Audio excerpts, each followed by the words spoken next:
Gloire à l'Éternel des armées, alléluia. Nous bénissons le Seigneur pour le souffle de vie qu'il ne cesse de nous accorder en ce jour de jeudi 12 février 2026. Aujourd'hui, le Seigneur a mis en mon cœur le désir de partager avec vous, chers frères et sœurs dans le Seigneur, ce passage de Matthieu chapitre 9, le verset 13 que je lis au nom de Jésus-Christ.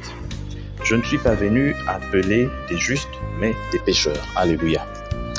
Mon frère, ma sœur, bien souvent dans notre façon de vivre, lorsque nous sommes en relation avec des frères, avec des sœurs, nous sommes confrontés à certains comportements qui, de fois, nous poussent à bout.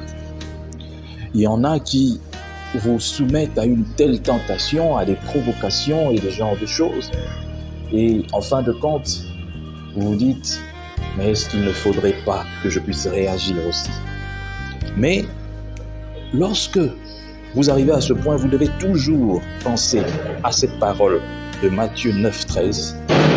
Le Seigneur Jésus-Christ n'est pas venu pour sauver les justes, mais les pécheurs.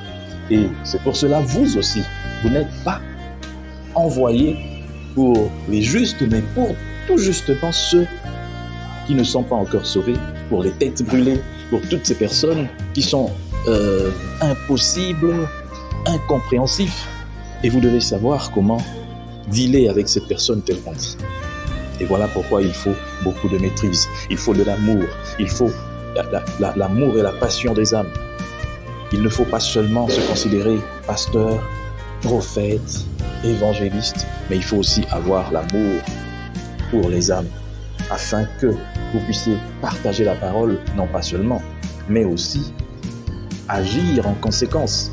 Comment réagir face à des accusations, face à des incompréhensions, face à des injures, face à des choses comme ça, des provocations.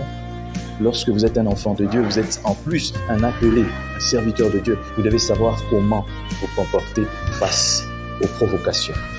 C'est très important de toujours se rappeler que Jésus n'est pas venu pour les justes. C'est tout justement pour ces personnes qui sont compliquées, difficiles, et puis tout ça, que Jésus est venu. Et c'est à vous de pouvoir les gagner. Et vous ne les gagnerez pas en les jugeant, vous ne les gagnerez pas en les accusant, vous ne les gagnerez pas en les rejetant, vous ne les gagnerez pas en ayant des langages durs. Non, l'amour. Jésus, pendant qu'il était battu, il riait toujours. Jésus, pendant qu'il était battu, il savait garder au moins cette face de quelqu'un qui vient pour rassembler, qui pardonne. Voilà pourquoi à la fin il dit « Pardonne-leur car ils ne savent pas ce qu'ils font ». Sommes-nous prêts à aller jusque-là?